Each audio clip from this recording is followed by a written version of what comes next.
السلام علیکم ناظرین، امید کہ آپ خیریت سے ہوں گے۔ ناظرین، آج میں مسٹر غامدی صاحب کے بارے میں کچھ کہنا چاہتا ہوں، اور ساتھ ہی مسٹر انجینئر صاحب کے بھی کچھ کارنامے غامدی صاحب کے کارناموں کے ساتھ ذکر کروں گا۔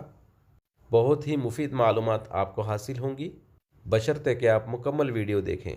ناظرین، آپ نے سنا ہوگا جتنے بھی اسکالرس یوٹیوب پر ہوں یا پھر آف لائن ہوں، جلسوں میں، جہاں کہیں بھی علماء کرام ہوں، آپ نے سنا ہوگا کہ یہ حضرات جب بھی کوئی بات کہتے ہیں، کوئی نصیحت کی بات ہو یا کوئی مسئلہ بتانا ہو، تو یہ حضرات قرآن سے اور احادیث سے آپ کو مسئلہ بتائیں گے۔ اور اگر کوئی فروعی مسئلہ ہو جس میں اختلاف ہو جائے تو دونوں طرف جو لوگ اختلاف کرتے ہیں وہ اپنی اپنی دلیل کے طور پر احادیث پیش کرتے ہیں۔ لیکن بھائی، غامدی صاحب کی بات سب سے الگ ہے۔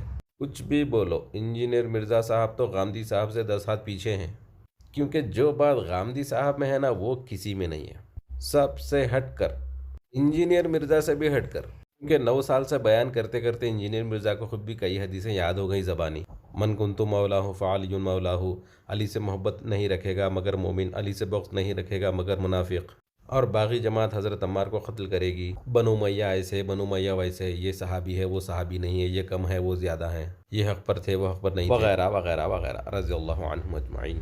حالانکہ مسلمانوں کا اجمالی عقیدہ ہے کہ تمام صحابہ عادل ہیں، وَكُلًّا وَعَدَ اللَّهُ الْحُسْنَى، اللہ تبارک و تعالیٰ نے تمام صحابہ کے ساتھ بھلائی کا وعدہ کیا ہے، رضی اللہ عنہم ورضوا عنہ۔ تو اس اعتبار سے حضرت علی رضی اللہ عنہ بھی ہمارے ہیں، حضرت معاویہ رضی اللہ عنہ بھی ہمارے ہیں، ہم ان میں سے کسی میں کوئی فرق نہیں کرتے۔ ہاں، جو فضیلتیں حضور صلی اللہ علیہ وسلم نے حضرت علی رضی اللہ عنہ کے حق میں بیان فرمائی ہیں وہ بھی حق ہیں، بلکہ تمام چاروں خلفائے راشدین کے حق میں جو فضیلتیں ہیں ان کے حق میں وہ سب کو ہم مانتے ہیں، اور خصوصاً تمام صحابہ کرام کو نفسانیت سے پاک مانتے ہیں، کیونکہ حضور علیہ السلام نے فرمایا ہے، اصحابی کالنجوم، میرے تمام صحابہ ستاروں کے مانند ہیں، تم جن کی بھی اقتداء کرو گے ہدایت کو پالو گے۔ خیر، یہ ٹاپک کسی اور دن پھر بیان کروں گا، آج غامدی صاحب کے بارے میں بتاؤں گا۔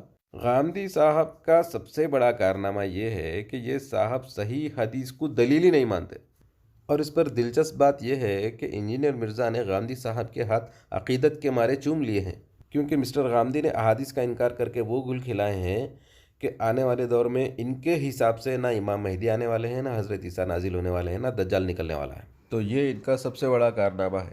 تو جب سے میں کارنامہ کہہ رہا ہوں، اس کا مطلب کوئی علمی کارنامہ نہیں ہے بھائی، باطل کارنامہ۔ ارے انجینئر مرزا کے فالوورز مت جاؤ بھائی، تھوڑا برداشت کرو۔ اگر ہدایت پانا ہے تو تھوڑا سا وقت نکال کے میرا کلپ سن لو، انشاءاللہ اللہ نے چاہا تو ضرور ہدایت مل جائیں گی تم لوگوں کو، کیونکہ میں دلائل سے بتاؤں گا کہ صحیح حدیث ہمارے لیے کتنی بڑی حجت ہے۔ تو غامدی صاحب اپنی کتاب علامات قیامت صفحہ نمبر 177 میں لکھتے ہیں، 2014 میں پرنٹ ہو گئی، یقین نہیں آ رہا تو وہ بک کھول کے دیکھ لو، حضرت عیسیٰ علیہ السلام وفات پا چکے ہیں، انہوں نے لکھا ہے۔ حالانکہ قرآن کہتا ہے واضح الفاظ میں، وما قتلوہ وما صلبوہ ولکن شبہ لہم، یہودیوں نے نہ حضرت عیسیٰ علیہ السلام کو قتل کیا، نہ ہی آپ کو صلیب پر چڑھایا، بلکہ اللہ نے انہیں آسمانوں پر اٹھا لیا۔ اتنے واضح الفاظ ہونے کے بعد یہ آدمی لوگوں کو یہ بتا کر گمراہ کر رہا ہے مسلمانوں کو کہ حضرت عیسیٰ علیہ السلام وفات پا گئے۔ یہ جھوٹ بار بار بول کے لوگوں کے ذہن میں بٹھایا جائے گا، تو آگے جو حالات ہوں گے وہ یہ ہوں گے کہ لوگ نہ امام مہدی کو امام مہدی مانیں گے، نہ دجال کو دجال مانیں گے، نہ حضرت عیسیٰ کو حضرت عیسیٰ مانیں گے۔ اسی لیے میرے بھائیوں، اہل سنت کے جو علماء کرام ہیں ان کے بیانات سنتے رہو۔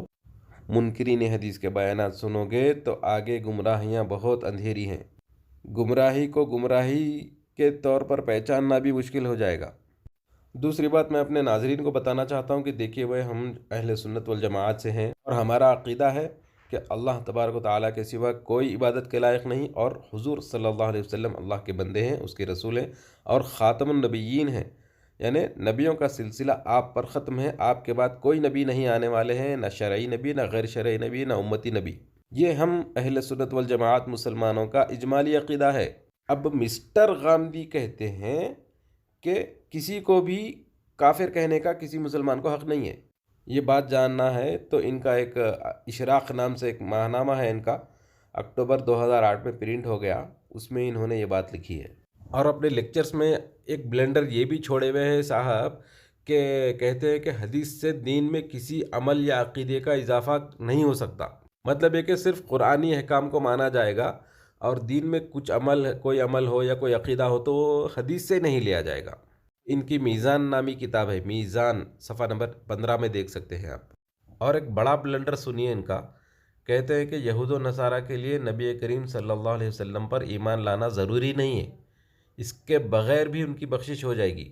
اشراق نامی رسالہ ہے، 2008 میں پرنٹ ہوا تھا، اس میں انہوں نے لکھا ہے انا للہ و انا الیہ راجعون۔ انجینئر مرزا تو کچھ بھی نہیں ہے، انجینئر کی زبان میں کہتا ہوں انجینئر مرزا تو شاہی کوئی نہیں، کیونکہ یہاں اس سے بھی بڑا شاہی بیٹھا ہوا ہے۔ اور قریب قریب یہی بات مسٹر انجینئر بھی کہتے ہیں کہ یہودی آج بھی توحید پر قائم ہیں، اور مسٹر انجینئر مرزا کے نزدیک تو یہودیوں سے بہتر قادیانی ہیں، کیونکہ یہودیاں تو حضور کو نبی ہی نہیں مانتے، جبکہ قادیانی تو حضور کو خاتم النبیین مانتے ہیں۔ ہاں یہ الگ بات ہے کہ وہ ایک امتی نبی ہونے کا کلیم کرتے ہیں۔ کیا دجل ہے دوستو، کیا گمراہی ہے ان لوگوں کی۔ لا الہ الا اللہ محمد رسول اللہ، لا حول ولا قوت الا باللہ۔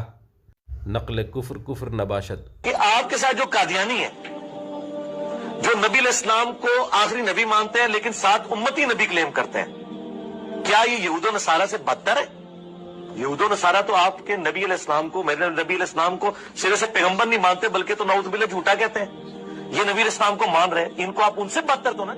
ناظرین دیکھا آپ نے کس طرح یہ سپورٹ کر رہا ہے قادیانیوں کو، اور کس طرح مسٹر غامدی کا سپورٹ آپ نے دیکھ لیا یہود و نصارہ کے ساتھ، کہ اگر وہ حضور پر ایمان نہیں لائیں تب بھی وہ بخش دیے جائیں گے۔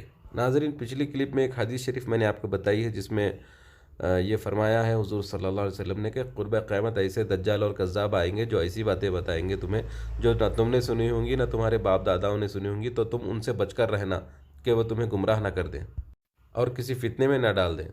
یہ روایت صحیح مسلم اور مشکات المصابیح میں ملے گی۔ تو ناظرین میں بتانا یہ چاہتا ہوں کہ یہ جو مسٹر غامدی ہیں، یہ شخص احادیث کا منکر ہے اور احادیث کے حجت ہونے کا منکر ہے، کیونکہ اللہ تبارک و تعالیٰ کے نزدیک وہ شخص مومن نہیں ہو سکتا جو حضور کی احادیث کو نہ مانے۔ سورہ نساء آیت نمبر 65، اللہ تبارک و تعالیٰ فرماتے ہیں فَلَا وَرَبِّكَ لَا يُؤْمِنُونَ حَتَّى يُحَكِّمُوكَ فِي مَا شَجَرَ بَيْنَهُمْ ثُمَّ لَا يَجِدُوا فِي أَنفُسِهِمْ حَرَجًا مِّمَّا قَضَيْتَ وَيُسَلِّمُوا تَسْلِيمًا۔ قسم ہے آپ کی رب کی، یہ لوگ جب تک اپنے تنازعات میں تمہیں منصف نہ بنائیں اور جو فیصلہ تم کرو اس سے اپنے دل میں تنگ نہ ہوں بلکہ خوشی سے مان لیں، تب تک مومن نہیں ہوں گے۔ اسی طرح اللہ تبارک و تعالیٰ کا ارشاد ہے وَمَن يُطِعِ الرَّسُولَ فَقَدْ أَطَاعَ اللَّهَ، جس نے حضور کی اطاعت کی گویا کہ اس نے اللہ کی اطاعت کی۔ وَمَا يَنطِقُ عَنِ الْهَوَىٰ، آپ جو کچھ کلام فرماتے ہیں اپنی خواہش پر کلام نہیں فرماتے۔ إِنْ هُوَ إِلَّا وَحْيٌ يُوحَىٰ، بلکہ وہ اللہ تعالیٰ کی طرف سے وحی ہوتی ہے جسے آپ بیان فرماتے ہیں۔ اور فرمایا فَإِن تَنَازَعْتُمْ فِي شَيْءٍ فَرُدُّوهُ إِلَى اللَّهِ وَالرَّسُولِ، اور اگر کسی بات میں تمہارے درمیان اختلاف واقع ہو جائے تو اس میں خدا اور اس کے رسول کے حکم کی طرف رجوع کرو۔ اللہ اور اس کے رسول کی طرف لوٹانے کا مطلب یہ ہے کہ یہ دیکھو کہ اس مسئلے میں اللہ تعالیٰ کا کیا حکم ہے اور حضور صلی اللہ علیہ وسلم کا کیا حکم ہے، اور اسی سے قیاس کرنا ثابت ہوتا ہے۔ کسی نئے مسئلے میں قرآن اور حدیث کا واضح حکم نہ ملے تو اس سے ملتے جلتے دوسرے مسئلے میں وہ حکم مل جائے تو اس پر قیاس کرتے ہوئے نئے حکم کا مسئلہ بتایا جائے گا۔ اسی کو قیاس کہتے ہیں، کیونکہ قیاس سے کوئی مسئلہ ثابت نہیں ہوتا، قیاس سے صرف مسئلے کا جو حکم چھپا ہوا ہے وہ ظاہر ہوتا ہے۔ ناظرین حاصل کلام یہ ہے کہ اگر احادیث صحیحہ کو حجت نہ مانا جائے تو اللہ تبارک و تعالیٰ کی یہ آیت کہ فَإِن تَنَازَعْتُمْ فِي شَيْءٍ فَرُدُّوهُ إِلَى اللَّهِ وَالرَّسُولِ، اگر تمہارے درمیان کسی بات پر اختلاف ہو جائے تو اللہ اور اس کی رسول کی طرف رجوع کرو۔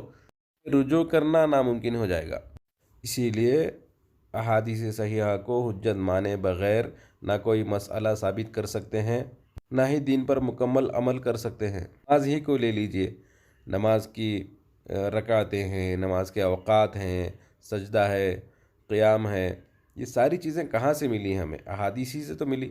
تو اب اگر کوئی شخص احادیث ہی کا انکار کر دے تو نماز کس طرح پڑھے گا؟ یہ تو ایک نماز کا مسئلہ ہے، اسی طرح باقی تمام مسئلے ہیں۔ تو میرے بھائیوں، جو بھی اسکالرز آ رہے ہیں آج کل سوشل میڈیا پر مشہور ہو رہے ہیں، ان کے تعلق سے پہلے علماء کرام سے معلوم کریں کہ یہ شخص کیسا ہے، اس کے نظریات کیسے ہیں، اس کے عقائد کیا ہیں، تب اس کی بات سنیں۔